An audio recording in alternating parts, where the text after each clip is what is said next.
For advertisement, call 8125893028. Our Gmail mathstvtelugu@gmail.com. Maths TV ప్రేక్షకులకు నమస్కారం. నేను మీ శ్రావ్య. ప్రస్తుతం మనతో పాటు ఉన్నారు ప్రముఖ ఆధ్యాత్మికవేత్త, ప్రముఖ జ్యోతిష్య వాస్తు పండితులు ప్రొఫెసర్ డాక్టర్ ముల్లపూడి సత్యనారాయణ గారు.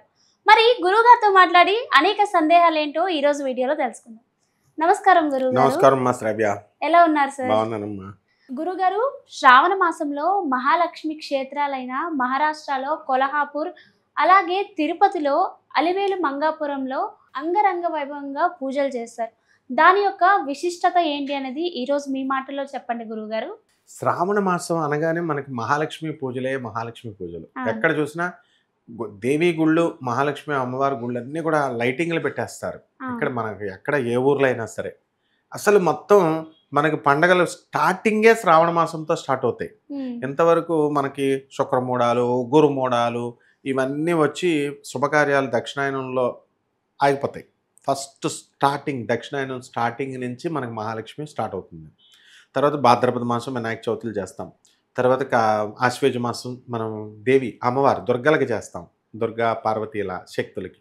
తర్వాత కార్తీక మాసం శివుడికి చేస్తాం. ఇది వరస.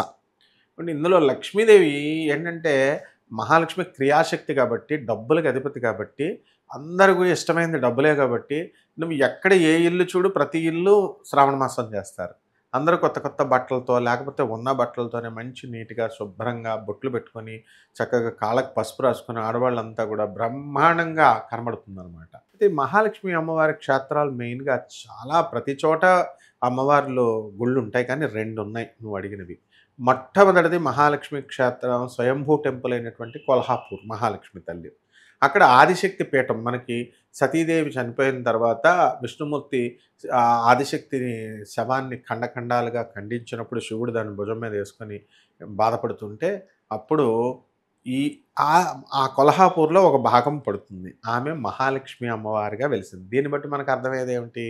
మహాలక్ష్మికిను దుర్గకి వేరు కాదు. సతీదేవి అంటే పార్వతి, దుర్గా అంతా ఒకటే అన్నమాట. కాబట్టి మహాలక్ష్మి తల్లి ఎవరో కాదు, పార్వతీదేవే. గౌరీ దేహ సముద్భవాం అన్నారు, గౌరీదేవి నుంచి వచ్చింది. మళ్ళీ రెండవది ఎక్కడరా నాయన అంటే తిరుపతిలో ఉన్నటువంటి అలివేలు మంగాపురం, అదే శ్రీనివాస మంగాపురం అంటాం కింద. దాన్ని ఏమంటాం, తిరుచానూరు అమ్మవారు అంటాం, గుడి కింద అనమాట. శ్రీనివాస మంగాపురం అంటే శ్రీనివాసుడిది, అక్కడ కళ్యాణ శ్రీనివాసుడు ఉంటాడు. తర్వాత మనకి అలివేలు మంగాపురం వస్తుంది. అక్కడ పెద్ద తిరుపతిలో ఎలా అయితే ఉంటుందో అక్కడంత కోనేరు అసలు అద్భుతం అనమాట. ఇంకా మహాలక్ష్మి అమ్మవారు అక్కడే కలకలలాడుతూ ఉంటుంది. ఏమైంది అంటే భృగు మహర్షి మహాలక్ష్మి ఈ విష్ణుమూర్తిని టెస్టింగ్ చేయడానికి వస్తాడు. ఋషులంతా ఒక హోమం చేస్తున్నారు. హోమం చేస్తూ ఎవరికి ఇస్తారు ఈ హోమం అని అడిగితే వీళ్ళు ఎవరికి ఇవ్వాలో తెలియట్లేదు, దేవతలకు ఇచ్చేస్తామంటారు. దేవతలు అంటే ఎవరంటే బ్రహ్మ విష్ణు మహేశ్వరులు ముగ్గురికి ఇచ్చేస్తామంటారు. శ్రేష్ఠుడైనటువంటి వాడు ఎవరికో ఒకడికి ఇవ్వరా నాయన అని ఋషులు పుల్ల పెడతారు. అంటే తేల్చి మనకి చెప్పడానికి ముగ్గురులో శ్రేష్ఠత్వం అంటే గొప్ప అని కాదు, ముగ్గురు ఒకటే. బ్రహ్మ విష్ణు మహేశ్వరుడు ముగ్గురు ఒకటే, డ్యూటీలలో తేడా. ఆ డ్యూటీల్లో ఏ డ్యూటీకి ఇవ్వాలి అన్న దానికోసం అడిగితే భృగు మహర్షిని రెచ్చగొడతారు. నువ్వు వెళ్ళంటే బ్రహ్మదేవుడి దగ్గరికి వెళ్తాడు. ఆయనేమో సరస్వతితో మ్యూజిక్ వింటూ వీణ వాయిస్తుంటే అందులో పార్వశ్యంతో ఉంటాడు. ఈయన పట్టించుకోడు, కావాలని విష్ణుమూర్తికే ఇవ్వాలన్న ఉద్దేశంతో బ్రహ్మ పట్టించుకోడు. తర్వాత ఈయన శపిచ్చేస్తాడు, నేను వస్తే నువ్వు నన్ను కేర్ చేయట్లేదు కాబట్టి నీకు భూలోకంలో పూజలు ఉండమని ఆయన శపిచ్చేసాడు. ఇక్కడికి వచ్చేసరికి శివుడు పార్వతీదేవి ఇక్కడ కూడా సేమ్ వాళ్ళని నాట్యం చేస్తూ నాట్యముద్రలో ఉంటే నువ్వు నన్ను పట్టించుకోవట్లేదు, ఋషుల్ని ఇలా అవమానిస్తున్నారు అని చెప్పేసి నీకు లింగం షేప్లో పూజ చేస్తారు గాక అని చెప్పేసి ఆయనకి చెప్పించేశాడు. డైరెక్ట్ వెళ్ళిపోయి మహావిష్ణువు యొక్క ఛాతీ ఎడమ గుండె మీద కాలుతో తన్నేస్తాడు భృగు మహర్షి కోపాన్ని పట్టుకొని. అప్పుడు ఆ ఛాతీ భాగం ఎవరు? విష్ణు వక్షస్థలాలయాం అంటాం. విష్ణువు యొక్క వక్షస్థలము ఎవరిదంటే శ్రీ మహాలక్ష్మిది. అది విష్ణు వక్షస్థల స్థితిలయాం అంటే విష్ణుమూర్తి యొక్క హృదయములో ఉంటుంది ఆమె. అలాంటి అమ్మవారికి చాలా ఇష్టమైన ప్లేస్. అక్కడ పెట్టి తన్నేసరికి లక్ష్మీదేవి వచ్చి పాపం బెత్తరపోయి ఏంట్రా వీడు ఎలా తన్నేసాడు అని చెప్పి పక్కకు నుంచుంటుంది. నుంచుంటే ఈ విష్ణుమూర్తి ఏం చేస్తాడు, అయ్యా పాపం మీకు ఏమైంది, మీ కాలు నెప్పట్టిందా నన్ను తన్నడానికని వాళ్ళైతే పొడిచి పడేద్దుడు. అదే శివుడైతే త్రిశూలంతో లేపేద్దుడు భృగు మహర్షిని. కోపం ఎక్కువ, తామసిక గుణం. విష్ణుమూర్తి శివుడు తమో గుణం సంపన్నుడు. బ్రహ్మ అయితే ఏదో ఒక ఆయుధం వేసేద్దుడు, రజోగుణం అక్కడ. కానీ విష్ణుమూర్తి సత్వగుణం కాబట్టి అయ్యో పాపం మీ కాళ్ళు ఎంత నెప్పటినాయా అని ఇలా పిసుకుతున్నట్టు పిసుకుతూ భృగు మహర్షికి బొటన వేలు అడుగున ఒక కన్ను ఉంటుంది. ఆ కన్ను వల్ల ఈ అహంకారం వచ్చింది. ఆ కన్నుని ఇలా పొడిచేస్తాడు. పొడి చేసేసరికి అప్పుడు వాడికి అసలైన జ్ఞానం వచ్చింది. అయ్యో ఏంటి నేను అసలు ఈ ప్రపంచానికి తండ్రి అయినటువంటి వాడిని తన్నేశాను నేను, తన తప్పు తాను తెలుసుకొని దిగిపోతాడు పాపం. దిగిపోయి క్షమించమని చెప్పి పాదాల మీద అడుగుతాడు. అది శ్రీ మహావిష్ణువు యొక్క గొప్పతనం.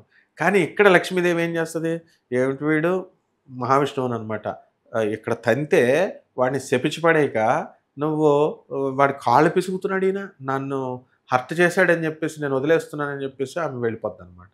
ఎందుకు లక్ష్మీదేవికి అంత శాంతం ఉండదంటే లక్ష్మీదేవి రజోగుణం, బ్రహ్మ లక్ష్మి ఇద్దరు ఒక టైపు రజోగుణం, వాళ్ళకి శాంతం ఉండదు.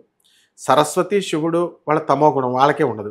ఎవరికి ఉంటుందరా అంటే మహావిష్ణువుకి పార్వతికి, వీళ్ళిద్దరూ సత్వగుణం. అందుకనే చూడు ఎక్కువ పూజలు పార్వతులకి చేస్తాము, మహావిష్ణువులకి చేస్తాము వీళ్ళతో కంపేర్ చేసుకుంటే. అప్పుడు ఏం జరుగుద్ది, మహాలక్ష్మీదేవి వదిలేసి వెళ్ళిపోయిందిగా, భర్తను వదిలేసింది. వదిలేసి వెళ్ళిపోయి శ్రీనివాస మంగాపురంలో కూర్చొని తపస్సు చేస్తూ ఉంటుంది. తపస్సు చేస్తూ ఉంటే ఈ విష్ణుమూర్తి దరిద్ర నారాయణుడు అయిపోయాడు. గడ్డాలు పెంచుకొని పాపం ఇంకా భార్య ఉంటే బట్టలు అవి ఉతికి పెడతారు, భార్య లేదు. ఇప్పుడు ఎవరు ఉతుకు పెడతారు, అదే డ్రెస్ చేసుకుని ఇంక వెళ్ళిపోయాడు పాపం. వెళ్ళిపోయి తపస్సు చేసుకుంటా కూర్చున్నాడు. తిండి పెట్టడానికి భార్య లేదు, ఏం చేస్తాడు, అలా కూర్చొని తపస్సు చేసుకుంటుంటే ఒక పుట్ట కింద బ్రహ్మ శివుడు ఇద్దరు ఆవు దూడల్లాగా వచ్చి పాలు పోసేవారు. ఆయనే వెంకటేశ్వరుడు అయ్యాడు. అక్కడ ఆ స్టోరీ అలా అనమాట. లక్ష్మీదేవి వెళ్ళి ఆ శ్రీనివాస మంగాపురంలో అలిగి కూర్చుంది. అప్పుడు వెళ్ళి బతిమాలుకొని ఈయన తెచ్చుకుంటాడనమాట. అదంతా వేరు. అయితే ఈ యొక్క మహాలక్ష్మి కొల్హాపూర్లోనేమో ఆదిశక్తి ఆ విధంగా అక్కడ వెలిసింది లక్ష్మీదేవి, ఇక్కడేమో ఈ రకంగా వెలిసింది. కాబట్టి మనకి ఈ మహాలక్ష్మి అమ్మవారిని అందరికంటే లక్ష్మీదేవిని ప్రసన్నం చేసుకోవడం చాలా తేలిక. చాలామంది ఏమంటారండి, ఏమంటే మాకు డబ్బులు రావట్లేదండి అంటారు. అది కష్టమైన విషయం కాదు. డబ్బులు రావడమే కష్టం అనుకుంటారు. ఈజీ, డబ్బులు సంపాదించడమే ఈజీ అనమాట. జనాలను మనం చూస్తున్నాం. అసలు డబ్బులు ఒక్క 10 రూపాయలు కూడా రాలేదనుకో మనం అడుక్కు తినేసి చచ్చిపోవాలి మనం. కాబట్టి ఎవ్వడినన్నా చూపించు, నువ్వు డబ్బులు లేక చచ్చిపోయినాడు ఒక్కడు ఉండడు ప్రపంచంలో. విద్య అందరికీ రాకపోవచ్చు. సరస్వతి కొంతమందికే వస్తుంది, కొంతమంది గోడకేసుకొని తల కొట్టుకుంటారు. మా మేనమా ఉండేవాడు, వాడి చదువు రాకపోతే గోడకేసుకొని కొట్టుకునేవాడు తల. ఏంటి ఇలాగా అంటే వాళ్ళ డాడీ చదువు వచ్చేది కాదు. అట్లా విద్య అందరికీ అవ్వకపోవచ్చు. విద్య అంటే ఇక్కడ చదువు అనుకుంటారు, కాదు. ఒక టైలర్ ఉంటాడు, వాళ్ళ మాస్టర్ టైలరింగ్ నేర్పిస్తాడు, అతను గురువు. ఆ విద్య, అది కూడా విద్యే. ఒక ఏదైనా సరే, ఒక మేస్త్రి ఉంటాడు, తాపి మేస్త్రి, అతనికి విద్య, ఏదో ఒక విద్య లక్ష్మి సరస్వతి తల్లి ఇస్తుంది. ఆ విద్య డబ్బులు తేదగా, ఒకడు రాణిస్తున్నాడు, ఒకడు రాణించట్లా. ఇక్కడని పార్వతి ఉంటుంది, ఒకడికి శక్తి ఉంటుంది, ఒకడికి శక్తి ఉండదు. ఒకడు బలంగా ఉంటాడు పైలవాన్, ఒకడు బాములుగా ఉంటాడు. కానీ మహాలక్ష్మి మాత్రం అందరినీ సమానంగా ప్రేమిస్తుంది. అందువల్లనే చూడు, ఎవ్వరికి డబ్బులు లేవు అనే పదం ఉండదు. ఆ డబ్బులు లేవండి అని ఎవడైనా చెప్పాడంటే అది అబద్ధం అని చెప్పాలన్నమాట మనం. అటువంటి అపార కరుణామయ అమ్మవారు, ఆమె ఆదిలక్ష్మి. కాబట్టి ఆదిలక్ష్మి తల్లి యొక్క అష్టలక్ష్ములు ఆమె. డబ్బు అనగానే, లక్ష్మి అనగానే మనం ఏమనుకుంటామంటే ఈ ఈ డబ్బేమో, ఐశ్వర్యమేమో, లక్ష్మి అంటే సంపద అనుకుంటాం. ఆరోగ్యము, మంచి ఆలోచనలు కలిగి ఉండడం, ఇవన్నీ. ఈ 2 గుళ్ళల్లో కాకుండా మన బెజవాడ కనకదుర్గమ్మ తల్లి గుళ్ళో కూడా, అంటే దేవీ ప్రధానమైన గుళ్ళల్లో తుల్జాపూర్ భవానీ గుడి, బెజవాడ కనకదుర్గమ్మ దేవస్థానము, కాశీ అన్నపూర్ణాదేవి గుడి, ఇలా ఏ గుడైనా సరే స్వయంభూ క్షేత్రాలు నువ్వు తీసుకున్నప్పుడు ఈ శ్రావణ మాసంలో చక్కగా మామిడి ఆకులతో తోరణాలు కడతారు, కలరింగ్ లైటింగ్లు పెడతారు. ఏ రోజుగా రోజు ప్రతిరోజు కూడా అభిషేకం చేస్తారు శ్రీ సూక్తంతో. హిరణ్యవర్ణాం హరిణీం సువర్ణ రజతస్రజాం చంద్రాం హిరణ్మయీం లక్ష్మీం జాత వేదోమమావహ. ఈ విధంగా చక్కగా అమ్మవారికి పసుపు కుంకుమతో, పంచామృతాలతో అభిషేకం, శుద్ధోదక జలం అంటే మామూలు నీళ్లతో అభిషేకం చేసుకుంటూ, విశేషించి ఈ శుక్రవారాల రోజున అద్భుతంగా వరలక్ష్మి వ్రతాలు ఇవన్నీ చేసుకుంటాం కదా, అక్కడ శుక్రవారం నాడు కూడా అమ్మవారి కుంకుమ పూజలు కంటిన్యూస్గా ప్రతిరోజు జరుగుతాయి ఈ గుళ్ళల్లో. అమ్మవారికి నిమ్మకాయ పెడతాము, అంటే ఆదిపరాశక్తి కాబట్టి ఆమె కొల్హాపూర్లో బూడిద గుమ్మడికాయతో మనము హారతిస్తాము. లేకపోతే ఇప్పుడు చూడు అమ్మవారికి ఎలాగ వచ్చేసింది ఏకహారతి, పంచహారతి, ఇలాగా సింహహారతి, నంది హారతి, ఇలా రకరకాల హారతులతో అమ్మవారికి మనకు దేవాలయాలు అట్రాక్ట్ చేసుకోవడం కోసం ఇస్తారు. ఇక్కడ మనం హారతులు ఇచ్చుకోవచ్చు. మూడిట్లతో హారతి, 5 హారతి, ఇవన్నీ కూడా ఈ మధ్యకాలంలో ఎక్కువైపోయింది.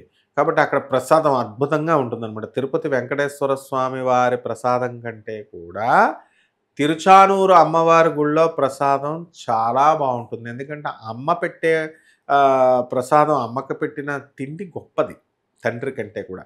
కాబట్టి మనం అంత వైభవంగా పెడతారు వాళ్ళు. ఎప్పటికప్పుడు వడ్డిస్తూ ఉంటారు, ఎప్పటికప్పుడు వండిస్తూ ప్రసాదాలను మనకు పెడతారు. అసలు ఆ గుళ్ళో పెడితే మహాలక్ష్మి లేకపోతే మహావిష్ణువు పిచ్చోడైపోయాడు, దరిద్ర నారాయణుడైపోయాడు, సాక్షాత్ భర్త. ఆ మహాలక్ష్మి తల్లి చూసేది ఇటువంటిది శుభ్రం అంటే స్నానాలు చేయడం ఒకటే అని కాదు, ఎలాగో చేయాలి.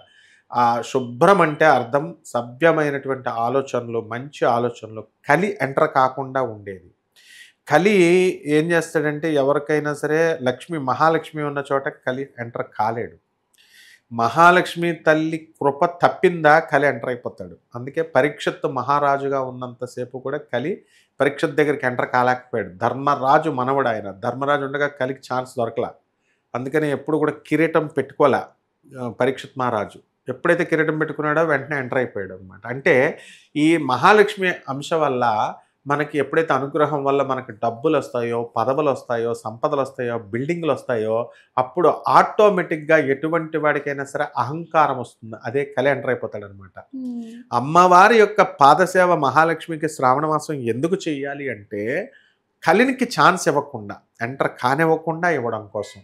అందుకని మనం వీళ్ళు డబ్బున్న వాళ్ళంతా వీళ్ళేంటి పార్టీలకు వెళ్ళామా, శ్రావణ మాసంలో పూజలకి అవి కొన్నామా, ఈ కొన్నామా, వీటి మీద దృష్టి పెట్టకూడదు. మహాలక్ష్మి అమ్మవారి యొక్క కరుణ కటాక్షము అనేది ఈ 2 క్షేత్రాలకి మనం వెళ్ళొచ్చు శ్రావణ మాసంలో కుదిరిన వాళ్ళకి. లేకపోతే మన దగ్గరలో ఉన్న అష్టలక్ష్మి టెంపుల్లు, లేకపోతే మామూలు ఇదిగా వెళ్తూ ఉంటారు జనం. అదే పనిగా మనము జనాన్ని ఒకే రోజు వెళ్లకుండా ఒక్కొక్కళ్ళు ఒక్కొక్క రోజుని చొప్పున వెళ్ళొచ్చు. వెళ్ళి చక్కగా అమ్మవారికి ఈ 2 గుళ్ళల్లో అత్యద్భుతంగా వైభవోపేతంగా జరుగుతాయి. రోజు హారతులు, పల్లకి సేవలు, తర్వాత రోజు సాయంత్రం నెక్స్ట్ అమ్మవారిని ఊరేగింపు సేవలు, ప్రసాదాలు, చీరలు, బట్టలు పెట్టడాలు, అభిషేకాలు, కుంకుమార్చనలు, లక్ష తులసి పూజలు, ఇలాగా.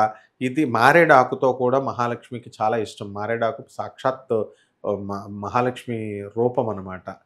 ఈ విధంగా అమ్మవారికి యొక్క పూజలు జరుగుతాయి. భక్తులు కూడా అత్యద్భుతంగా ఆశీర్వదింపబడతారమ్మా. చాలా చక్కగా చెప్పారు గురుగారు. ధన్యవాదాలు. ధన్యవాదాలమ్మా.